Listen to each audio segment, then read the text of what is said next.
This is Questrom Insights Live and the Cicillo Institute for Ethics and Global Economy webinar series. Cicillo Institute is a part of Boston University Questrom School of Business. It examines issues and explores solutions to global ethical challenges in business. So measuring ESG is elusive. Here at BU, Cicillo Institute supports the IMAP program, which is the Impact Measurement and Allocation Program. It strives to improve and standardize ESG measurements indicators for business. But that's just one initiative of many that are dedicated to wrestle with ESG measurements and make them useful and comparative. Almost all ESG measurements are dominated by the E and the G, the environment and governance. Both are more easily defined as to what they are, even if we don't really yet have a standard on how to weight them or evaluate them. But what about S as in social? What constitutes social initiatives? How do you measure impact? How do you measure effectiveness? And that's why we're here today. The topic is social does not mean soft, measuring S in ESG. Joining me today, I'm proud to introduce Christina Van Houten and Perfecto Sanchez. Christina is CEO and co-founder of Quotient, a technology platform that measures and manages the S social factor in ESG. She spent over 25 years leading product development for both startups and some of the largest enterprise software companies in the world, after spending early days of her career devoted to community and economic development initiatives. Recently, Christina was Chief Strategy Officer for Mimecast, and today she advises and serves on boards of several companies and nonprofits. Christina is also the founder of Women at Work, promoting economic advancement and self-reliance for women and girls. Perfecto is Chief Growth Officer and the co-founder of Equity Quotient. A West Point grad and veteran, Perfecto makes doing good more accessible. He founded Keep the Change in New York. He helped raise $27 million to restore the right to vote for more than 50,000 returning citizens. Thank you, Perfecto. We needed that. And led $10 million funding strategy for the centennial of the Tulsa Race Massacre to invest in Black tech businesses. Perfecto serves on boards and across both private and nonprofit sectors. And Perfecto was the first American to row across the North Sea to raise awareness for ocean sustainability. That's an impressive thing. So welcome, both Christina and Perfecto. Just a note of housekeeping, please use the Q&A tab to address questions to the panelists. I'll save time at the end for as many as we can get to. And we have the chat open. You can use it for other discussion. I won't be looking at that, but the Q&A function we'll be using. So welcome, Christina and Perfecto. Thanks for having us. Yeah, it's great to be here. Thank you. Well, first, congratulate to both of you for starting a company that's going to help us understand probably the most vexing part of ESG investing, the social part. Hopefully, it'll make it easier for us to support or join or invest in companies that will meet our expectations for what companies' social responsibility to society is, whether it's more or less. So let's start off. Some say S is a soft measure, but the Wall Street Journal just 2 weeks ago had a whole section on ESG, which had a bunch of interesting things and attitudes that we might go into a little bit later, but they defined S as three things: gender and racial diversity, gender wage inequality, and healthcare coverage. So as difficult as it is to measure those three things, it does seem possible, but is that what we really should assume S stands for, just those three things? Or maybe you can help us define it. Maybe kick this off with helping us. What is S? Perfecto, you want to take it or you want me to? I would love for you to go first. All right. So it definitely, first of all, David, thank you again for letting us be a part of this. And you've been such an amazing guide on our journey, and we always appreciate what an amazing coach you've been. And all along the way, your domain expertise is just extraordinary, and we're just lucky to be collaborating with you. And those three metrics, it's interesting. I mean, those are certainly necessary, but we'd like to think also that they're not sufficient. There's a lot of nuance to this, and I think that's why it has been so behind the E and the G and becoming concrete and measurable. And we both, Perfecto and I, you could probably tell from our backgrounds that equity and closing the racial wealth gap and providing opportunity for everyone has been core to what we've tried to do in our careers for a long time. And so when we started digging in and thinking about how we could help companies, what we kept hearing over and over again was, we want to do the right thing. No one knows how to do the right thing on the S. And so our immediate thought was, what's available to us now in terms of technology and data that makes it possible to be concrete and measurable in a way that maybe hasn't been possible in the past. And that got us thinking about things like those three metrics that they cited, but also broader socioeconomic data and demographics that are relevant as well beyond that. Things like education attainment, the presence of minority and women-owned business in an area. And it also got us thinking that social was really about stakeholders. And for companies, stakeholders really include employees, suppliers, and customers. And what we found in a lot of cases is that most companies were just thinking about employees, which is certainly an important component of their operation, but economic impact and social impact really ideally includes a more holistic and broad look at all three of those stakeholders in the context of the communities where a company is operating. And so, Perfecto, I don't know if you want to elaborate from there a little bit about how we're thinking. Yeah, I think, what I love that article, by the way, Dave, and thank you for referencing it and taking it even a little bit higher. Recently, the New York Times was talking about just what does diversity mean? And the different sort of dimensions of diversity. Does it mean, is it race, or does it mean socioeconomic status? Does it mean gender?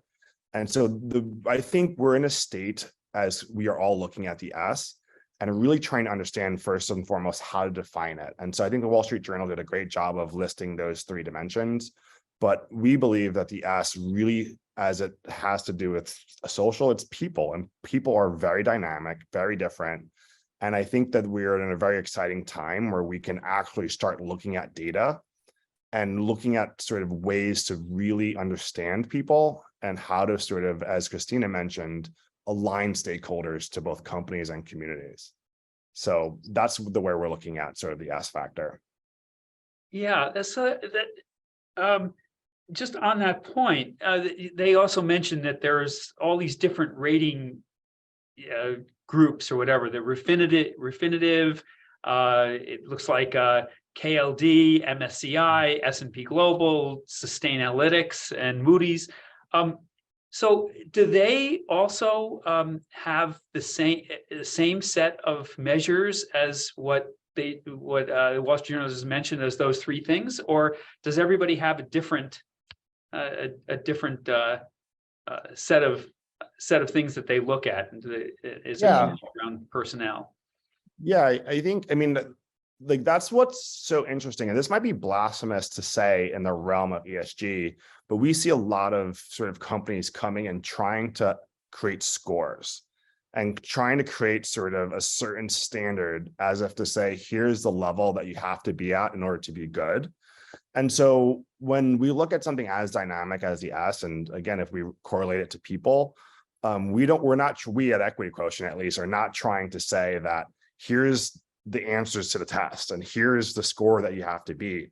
And Christina and I were talking about this the other day, and look at sort of the quote unquote scandal that's happening with college rankings when, everyone is saying, okay, here's what a good school looks like. And some of the schools have been accused of sort of like cheating and sort of weighting some of their scores. And so when we look at sort of over 600 scoring models that we've kind of found that are trying to kind of rank and rate the S, what we first are kind of setting out to do is just understand and bring transparency through data and insights around how we can look at diversity, how we can look at sort of demographic alignment, so that we have insights as business leaders, so we can make smarter decisions to align ourselves with the community and also drive responsible growth for our companies. Yeah, and just on that point, I think as Perfecto was saying, there are 600 models, and even just the initial ones that you mentioned are tough to navigate. Just that that small set. But as you're right, as you dive in, each one has a different set of criteria. For the most part, it isn't quantitative, and at least as far as I can tell, even those 3 metrics that you mentioned from the Wall Street Journal aren't necessarily represented in those scoring models. For the most part, it's things like whether they did an employee survey, not necessarily the results of the survey, but just the fact that they did one. There's a lot of news scraping that goes on to just see, is there anything out there that's noisy out there in the public domain and social media around how a company treats its employees and customers and other stakeholders. So what it's lacking is a concrete approach to measuring an individual company where it is. And so that the other thing that I think is a little bit wonky about the existing models is that the peer group that you're in matters a lot. So a lot of times you're kind of arbitrarily matched against 5 other companies that are supposed to be like you, but when you really dig into these reports, the cohorts that you'll see a mid-market technology company compared to Visa and MasterCard as an example.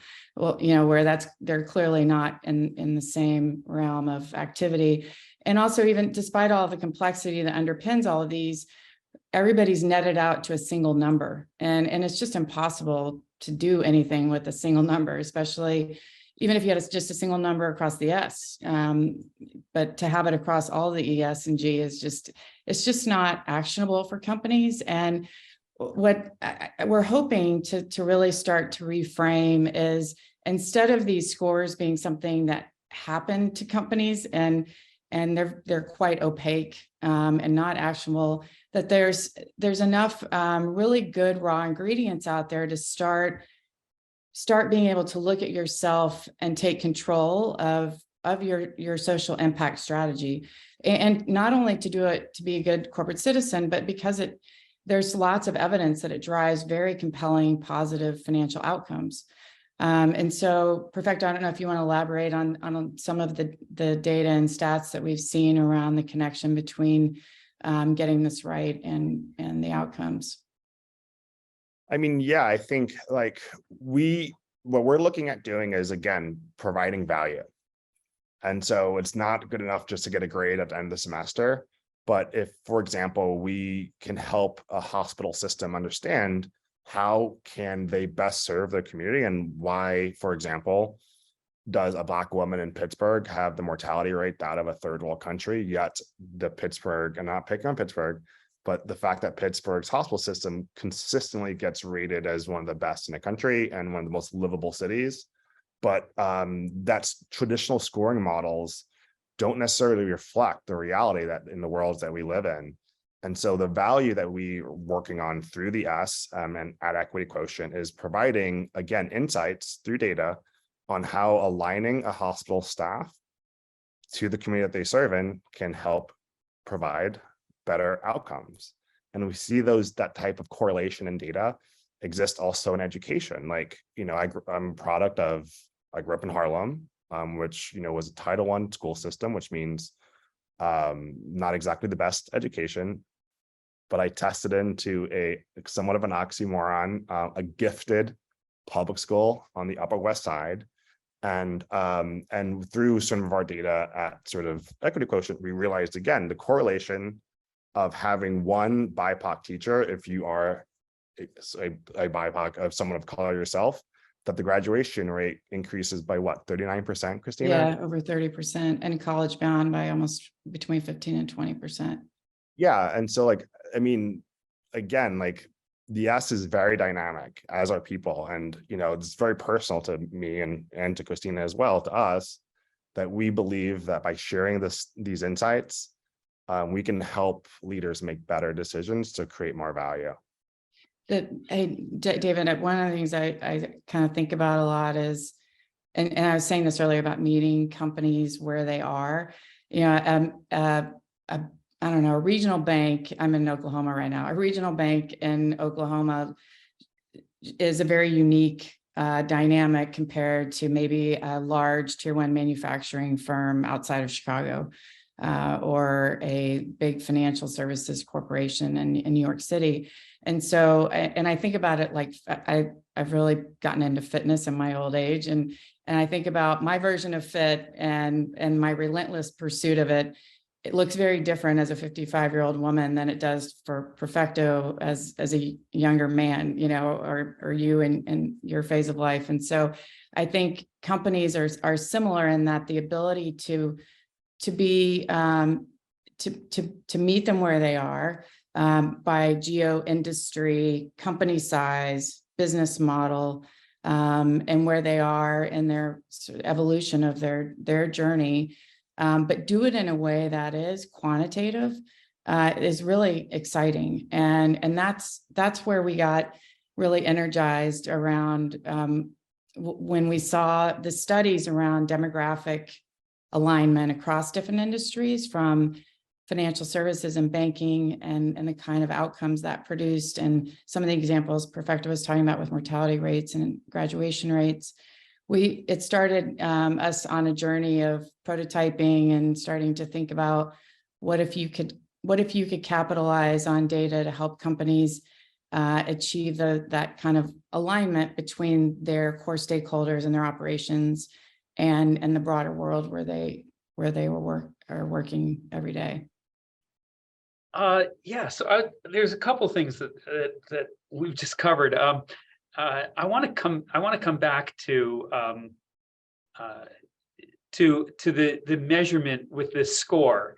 You mentioned earlier on that people expect a single score for ESG, and Perfecto, you mentioned that kind of even the way we rate schools is kind of perhaps a flaw in the same kind of thing. How do you rate a school when it has 8 different schools within it and different kind of stuff? But it seems that corporations are going to be motivated to make sure they get a good score, right? So at the end of the day, that they're looking at one. So there's a couple of questions that come up in that. One is that when you work with companies, is their first concern, how do I get my score up, versus I want to do good, or I want to, it's what gives me the bang for the buck in that, what can I do that's going to increase my score first? I'm not sure I care about my employees, or I care about the community, or I care about getting, I want to increase my score. And the second part, I'd just like you to kind of give us a sense of how important is the S score in ESG, and in other words, how weighted is it? So I'm looking for the motivation of why companies want to work to improve that S score. Yeah, I'll take the first part, Christina, and I would love for you to share more about how the S is rated, since some of the research we've done. But David, it's really diving into your question. It's like what's the incentive structure, and how and why do companies even care about ESG? And so while yes, there is a clear sort of, we call it the stick model for they're being forced to care about ESG and have to report it. And so yes, they want to sort of have the highest ranking. But what we really believe at Equity Quotient, and what we're seeing, is actually the correlation to growth. And so as much as a company could sort of invest and try to cheat and sort of or do the right things to kind of check the blocks and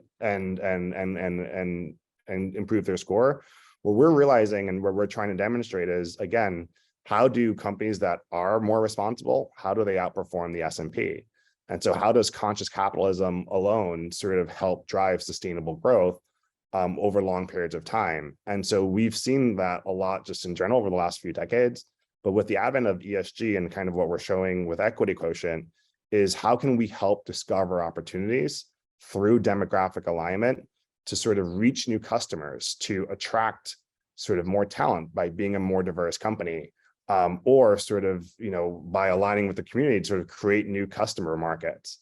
And so I shared the example of a hospital system and education system, but we're working with a bank right now that's trying to understand the growing demographic, the growing population of first and second generation Hispanics in different markets, and sort of evolve their products, for like, their lending products to best meet this sort of new reality that we live in. And that all does sit in the S. And so we're like, the true intent and the spirit of ESG is to help companies understand themselves. Yes, give them a score, but also sort of help correlate that companies that do this right will grow more sustainably over time. But yes, the S is weighted a little bit differently. And Christina, would love for you to kind of share more about some of the research that we found in that. Yeah.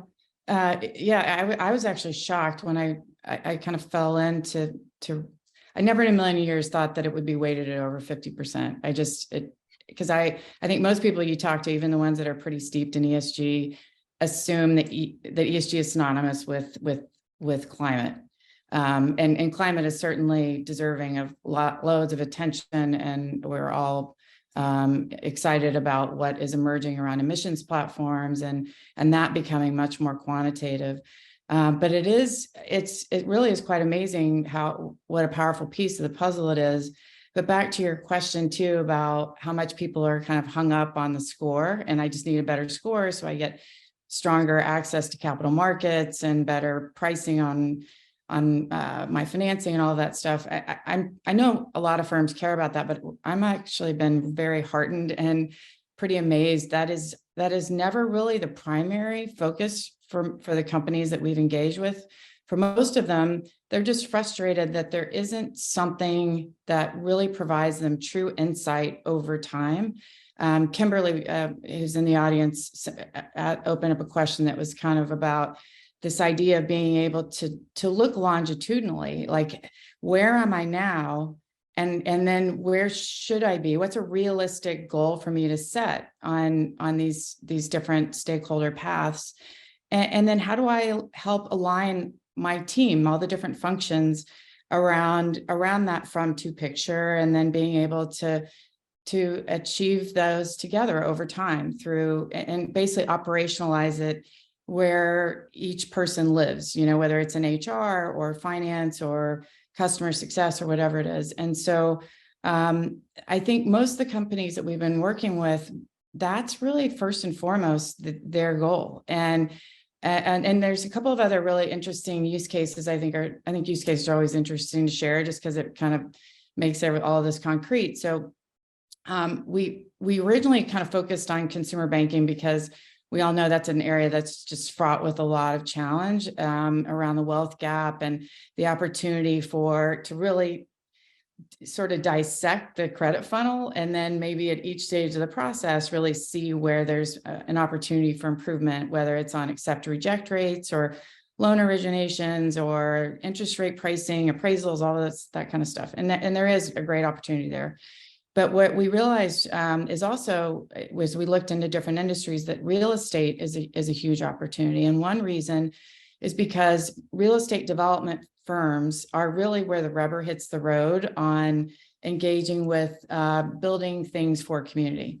And what's cool to see is that development firms are really interested in understanding their supplier ecosystem from a demographic lens, because they know that they're having a big economic impact in those communities where they're operating. And they want to be able to express the expense side of their P&L when it comes to suppliers as an impact investment portfolio for minority and women-owned business and veteran disabled. And part of that is self-interest, because they're unable to get projects approved now unless they show up with a very clear historical and projected impact on them in the context of the communities where they operate. But beyond that, the organizations we've talked to, and we have several that are really interesting in different markets, Pittsburgh, New York, and Boston, and in the South, they really believe that this is the right thing to do. It's the right way to operate, but they haven't had this quantitative system operationalized in place that helps them galvanize their team around, hey, this is our current ecosystem of suppliers as it is today, and this is where we want to be in 3 to 5 years. And this is what our choice is. Our market in Memphis, for example, looks very different than our market in Maine or our market in South Florida. So being able to consider that supplier impact portfolio, again, in the world, meeting them in the world where they live. And so I don't know if that brings to life, but there are a couple other use cases that are probably interesting, but I've been really heartened by the fact that sure, in the end, people want a better ESG score, but they feel like making this more core to their DNA will, if they do it right, it will inevitably lead to that, but also enable them to drive real business change and growth at the same time. Yeah, so I love that the example that you gave where it has a measurable effect on getting permits to do whatever you want or getting it approved. That seems very very measurable in that success kind of thing. Are there so I'm thinking about as a company, I'd like to know what things are going to improve my business in okay, that was one, which is getting permits. What about hiring people? What about can you show that we definitely have a better shot at getting the best employees? Can we show that we get a higher profit margin because people will pay more? Can we show, are there measures that you have been able to show that that statistically there is a change if you do better for on a social scale? Yeah, I can think of one example of a joint development partner that we're engaging with right now, and they're a utility company. And so, as you can imagine, not everyone has the best relationship with their utility company because it's usually like from a customer standpoint. And so their head of supply, like their head of supply diversity, has been manually tracking the portfolio mix of the sort of type of subcontractors that they have. And what they realized is that when they were sending predominantly white crews into Black neighborhoods to sort of do repairs as a utility, that wasn't exactly helping their sort of NPS score or really helping their sort of relationships with the community. And so they are trying to better understand how many sort of minority-owned businesses exist in their sort of region, how they can better improve their own sort of portfolio and supplier mix to sort of meet the sort of standard that is available in order to sort of align again themselves with the community and help drive better alignment.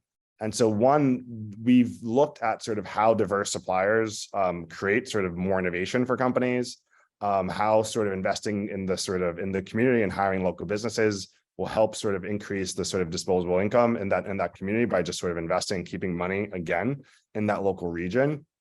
And then also just from an overall contracting side, we know that there's a lot of grants that are given to help these sort of small businesses launch and grow. And so with Equity Quotient, we want to make these decisions easier for companies so that they could sort of understand their entire supplier their supplier mix. And we're seeing that in utility companies, but we're also seeing that in real estate. Again, we mentioned hospitals as well.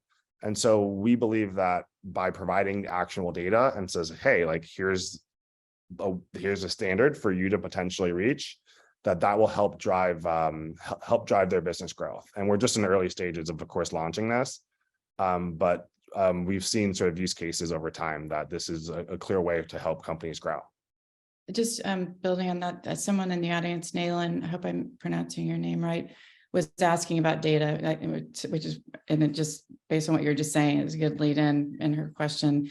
And she says, how do you integrate data from multiple sources, self-reported, survey the employees, and third-party platforms like Glassdoor? So where we're starting there, it'll end up being a combination of things. So we're starting with public data.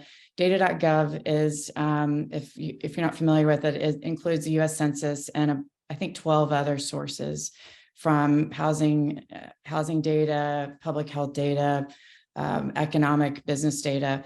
And we've started intersecting that with private or sort of third-party data sources, the Zillows of the world, HMDA data, which is all mortgages, I think, that are executed under $500,000. And that actually is super rich because it actually has an accept and reject data by race and age and all kinds of good stuff. And we're working with some really exciting private partners, a la Equifax, the kind of credit bureau kinds of companies, and a few others that we're very excited about intersecting, especially because the public data from the census and data.gov is very rich, and it's extremely helpful, and it's better than what most people are looking at right now. But as you guys know, it's not as dynamic as what we can get from anonymized third-party sources that are engaging with consumers quite a bit. And then on top of that, what we'll be doing, what we have now is a read-only view of those intersected data sources that can help people, companies, just start to explore, ask the right questions, like what is the kind of data that we can look at to start getting a sense of ourselves. A lot of people, even if they know their numbers offhand, like what their average pay is and what the rough demographics of their employees or suppliers are, and they can just start eyeballing as they explore through different kinds of regions, how do they compare to their world? And then the next phase is to pull anonymized data on stakeholders, again, employees, customers, and suppliers, and run advanced analytics that essentially, for lack of a better way of describing it, for any of you who've nerded out on statistics, basically a regression at a kind of micro segment level that helps a company see how closely aligned or what its standard deviation is, to the communities where it operates.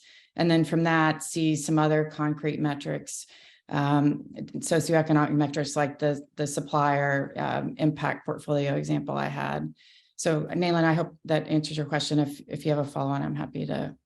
And just to add to that, Christina, because and thank you so much for going into that. What we found when we've chatted with a couple of different partners is that we know the data exists. And so, to honor the title of this webinar that we're on, like the S not being soft, the data is out there, but it's either super disparate, very sort of unorganized, and expensive for companies to do on their own. So we found some companies have massive data teams that are trying to do this, but what we're really charting to do for the S is, with our sort of backend sort of model, as Christina mentioned, is to be able to pull in both sort of data.gov sources and third-party data sources in a way that it's very digestible for companies to best understand themselves and the community that they're in. So it is possible, and that's exactly what we're charting out to do, is to bring more rigor around this data. Yeah, that's good. Just a note: Nalin is a co-director here, and he's very highly interested in this because he's the one that's running the IMAP program that I mentioned before about measuring ESG. So I'm sure you're giving us some great data for this. We're happy to share what we pulled together, and if it's something you can tap into somehow for your academic research, we'd be happy to have you do that. Fantastic. So it feels like that you are finding quite a bit of interest in doing kind of the right thing versus just getting it. But I have to wonder whether it's self-selecting. That is, that the people who are looking at you or hiring you or working with you are the cream of the crop of the people who really are interested in doing something. Can you speak a little generally about whether you think this is really a movement that businesses are getting into, or are we just finding the Patagonias of the world that actually kind of try to live those social values? And it goes to the green, pink, blue, washing, all the kinds of things that we talk about with just trying to get a good number. Any insights to that? You can go first, Christina.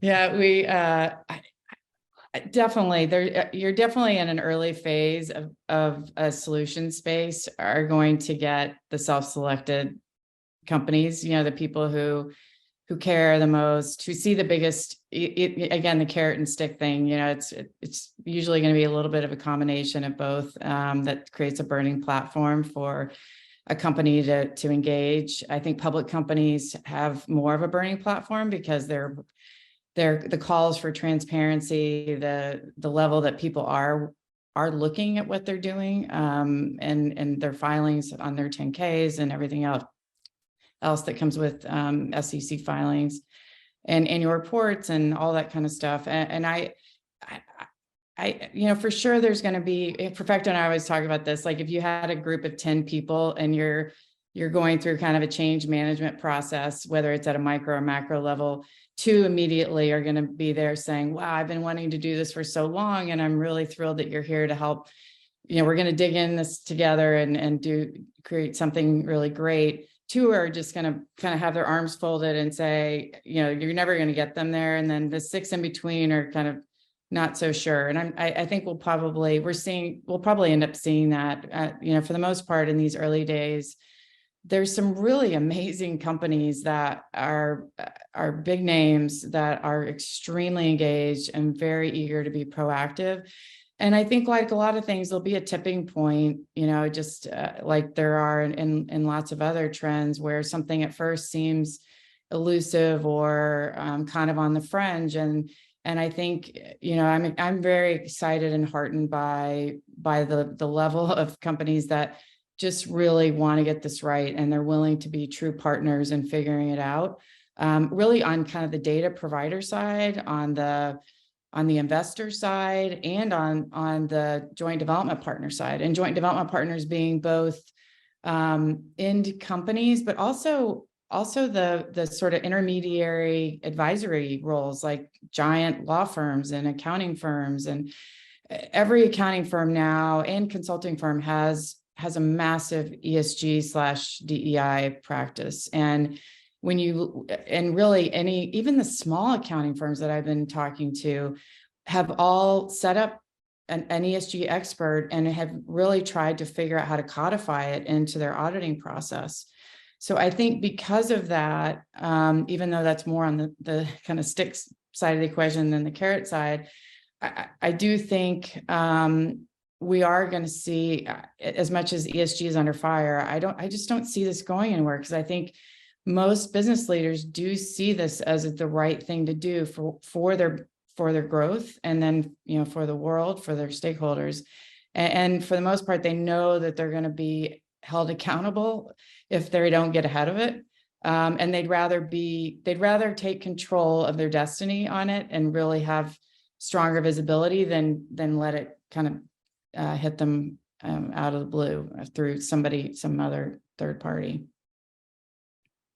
Perfecto, I don't know if you have any extra thoughts on it. I mean, yeah, I think so. Dave, so for context, I came from the marketing world. So I was working client side at big brands. And my last real job, I managed trade marketing for Evian water in North America. And when I realized, no offense to French, that I was importing and exporting French bottled water, and, you know, sure as heck wasn't going to change the world that way. That's when I realized I wanted to sort of commit my career to sort of at the intersection of purpose and growth. And so for the last 9 years, I've been consulting cities, major companies, nonprofits, foundations, all around how to elevate purpose as a way to drive growth. And so you mentioned greenwashing, pinkwashing, all this stuff. And, you know, for a long time, like, you know, we had a calendar. We would do Black History Month. We would do sort of like, you know, Breast Cancer Awareness Month. And it was very much sort of CSR was this sort of cost center that companies almost had to do. But with the advent of ESG and, you know, really the growth of S, we are looking at this as a value center for companies, as a way for them to really invest and understand how, through more conscious investing in whatever the imperative is, it could help, to Christina's point, drive growth. And so, and not until we really have data around it, which again is why we're charting it, can we really map what is ROI, and to say, okay, like, long-term investing into these sort of pillars that could be strategic for whatever industry that you're in. And also, Dave, to your point, regardless of where you are in your life cycle as a company, whether you are a Patagonia and kind of are in the sort of higher Maslow's of sort of needs of sort of actualization, or just kind of starting on this journey, we believe that there's a real opportunity for demographic alignment and creating value. Just one other thing I wanted just to add on what you were saying about like Black History Month at certain companies that you were working with on the marketing side. And having been in different companies, I think most of the efforts have been around what you would think of as the S, have been treated like almost like an extracurricular, to your point about it being a cost center, it's really been kind of like an extracurricular activity, as opposed to something that everybody is strategic and everyone's figured out how to operationalize it. And an example of that is employee resource groups are great, but it's just not something that you can measure. It becomes kind of a check the box. The same with supporting. It's great that employees are engaged in community efforts and mentoring and those kinds of things.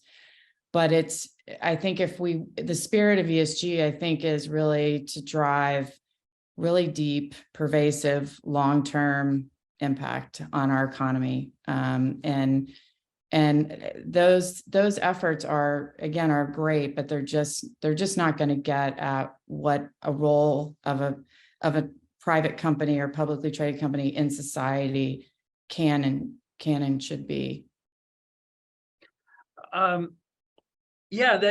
So there's two things that come to mind. One is on the stick and one is on the positive side of things. On the stick side, are we waiting for people like Larry Fink and BlackRock or Vanguard to force the issue? Or is it really being generated from what you're kind of talking about? When I think about the demographics, in that same Wall Street Journal article, it said that baby boomers didn't really care too much. I'm an exception, apparently, but Gen Xers do care a little bit more. Millennials care more than Gen Xers, and Gen Zs, maybe more, maybe the same. So maybe on those two ends, do you think that a company that is going to be marketing toward the younger generation is more likely to spend the time and think about the social things than companies that are selling buggy whips? Maybe they're not there many of those, but maybe you can address that kind of thing. Yeah, I'll start. Like, what I found interesting about that article, and I know maybe not everyone in the audience may have read it, but the way the question was almost formulated was or the way the question was asked was, how much growth are you willing to sacrifice, in order to sort of have some good in your portfolio? And I think one of the sort of marketing challenges with ESG was that it was associated with, like, you need to sacrifice returns. And so when I look at and understand this younger generation, it's very much a yes and generation. That the younger generation wants to work for companies, they want to make a lot of money, but they also want to do good. And so it's this notion that for the longest time, we thought you had to do one or the other. And so again, I think what I think is very great about ESG is we're trying to standardize through data and understand what does good actually mean, so we can put some numbers around it, because we understand how companies grow and how the stock price goes up, or what the EBITDA is, or what type of returns they're delivering. And so what I think is exciting is as we again create more rigor and create more data around how companies are actually creating real tangible value, and how we are starting to define impact, that we're going to be able to prove that you can invest and drive above market rate returns and do good. And kind of not to pick on Patagonia, but like a very successful company that continues to do well and do good at the same time. And so that's what we're trying to sort of buck this sort of notion that ESG has to be this wishy-washy, soft, like feel-good approach. No, it's real. It's here to stay. And through data, we're going to be able to prove out that there is a triple bottom line future for us. So there was a question in the chat from Shuba about tracking long-term impact over time, which is a really interesting question, because I think that really is the core of why you'd want something that is concrete and measurable. Not only to just be able to track yourself over time, but then to also, you're a moving target, the world you're operating in is a moving target, your competitive landscape is a moving target. And so the ability to have something that's not netted out and oversimplified one score, but is concrete enough that you can sort of see it over time, apples to apples over time. And there are only a few companies I know that are doing this now. And I know of just a few cases, and this is exactly why we're excited about the opportunity to help companies, because where they are doing it, it's expensive. It's very disparate. The data where it exists, it's offline spreadsheets. And it ends up being very point in time. You know, everybody runs around once a year to try to gather all of this stuff up and publish something that everybody can look at. But then it tends to sit in a drawer, you know, whether it was done internally by a group or whether it's somebody hired, you know, like a McKinsey or somebody else to come in and do this kind of report annually. Again, it's difficult to really have it be core to the company's everyday operations and then really drive the impact that you want and to measure it, just because it's difficult and disparate.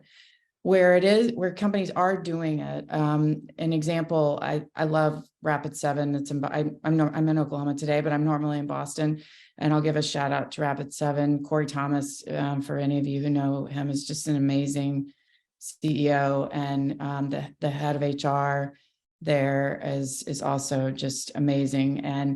And the two of them set out to, a couple of years ago, they got caught in a snowstorm, and she told me they together decided, like, we're here and we want to be here. And they kind of made that as a real North Star for themselves around diversity in their talent pool. And because they, you know, it's the measure what matters thing, because they set that as an exec team and with their board and with their whole company, they were able to really rally everyone around it. And they thought it was ambitious and achievable, and they achieved it. And I have a lot of friends who work there. It's just they've created an amazing culture, and really a lot of amazing things have come out of that. I know Microsoft has really made this core to their operations. I think everybody who's on the exec team and at least 2 or 3 levels down has dashboards that are very, very aligned to these overarching objectives, but very curated for each of their functions and the role, so that they can constantly be getting a pulse of what they're doing day to day on their decisions about, you know, one example is they made a very intentional, their channel is hugely important to their business.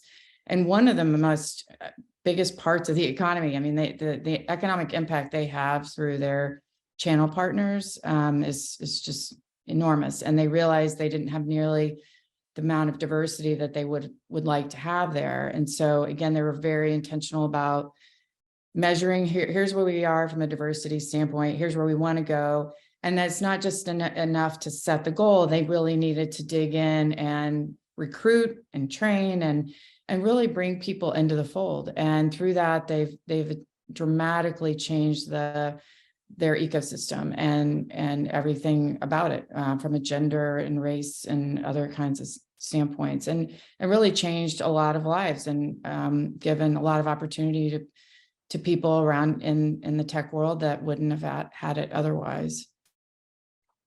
That's heartwarming. It's nice to see something is having an impact. So there's a couple of questions in the chat, in the Q&A. There's one, I think that Lewis wants to maybe spend some time with you and maybe create some academic research between and that kind of stuff. Maybe we can take that offline. And Definitely, Lewis. We'd love that. Yeah. And Jennifer asks a really interesting question about the trade-offs. So, she brings up Tesla, and certainly how do you begin to rank companies or help companies that are doing really good on one axis and really maybe not so good on another axis. I had also, I think I mentioned to you that in one of our conversations that I thought Walmart is one of those also interesting things. They hire a lot of people that maybe can't get a job, but maybe they don't pay them really well. So how do you balance these things that are maybe in Jennifer's case thinking about doing something really good for the environment, but maybe not doing something good for governance, or and Walmart doing something great for maybe giving jobs, but not doing well for income inequality. So how do you see these trade-offs? Yeah, I mean, when we talk, Christina and I talked about this for a bit. I mean, we talk about it every day. I mean, that's one of the reasons why we, again, at Equity Quotient, we're really careful not to sort of give a static score, because we don't feel like it accurately sort of represents, like in point in time, if someone is good or not. And we need to sort of create these sort of levels of transparency to hold companies accountable. And while Tesla, for example, it wasn't just the G. I mean, I think they have a case right now where they're getting sued because of their pay gap to their Black employees. And so I think that was a whistleblower that sort of came out and said that. And so again, this is part of the reason why we need reporting, why we need more data, so we can hold companies accountable and help them like make these right decisions. And so it was almost a ding against ESG, because I think Shell was ranked higher than Tesla. And Elon, of course, had his opinions about the entire thing. But again, when you kind of give people, when you tell people they need to hit a certain score, we're also inviting them to sort of cheat and sort of like help sort of load the dice in order to sort of like gain higher on the index. But we believe that just by sharing data, allowing any company, wherever they are in their journey, to best understand themselves is the best way for us to actually address the issues. And the right issues and the right scores that we should be keeping is, what is someone's access to education? What is someone's access to healthcare? What is the sort of racial wealth gap, and how are we closing that? What is the pay gap as a whole? And so that's the sort of the types of conversations we want to elevate around the S through Equity Quotient, so that we are sort of making that conversation the main objective of why we're all here. That's great. Good. Yeah. So we're coming toward the end of the thing, and I know there's a couple of other things in the Q&A. Maybe we can take those offline. But I know that there's interest in following up, maybe making some things available, and we can send those out to all attendees. Thank you, Sue, and thank you, Lois, for your questions there. We'll follow up. So before we wrap up, maybe what would you guys like to leave us with as thought, as action, as whatever, now that we've kind of done a little bit of dissecting of what S is, what would you like to leave us with? Thoughts? Do you want to go first?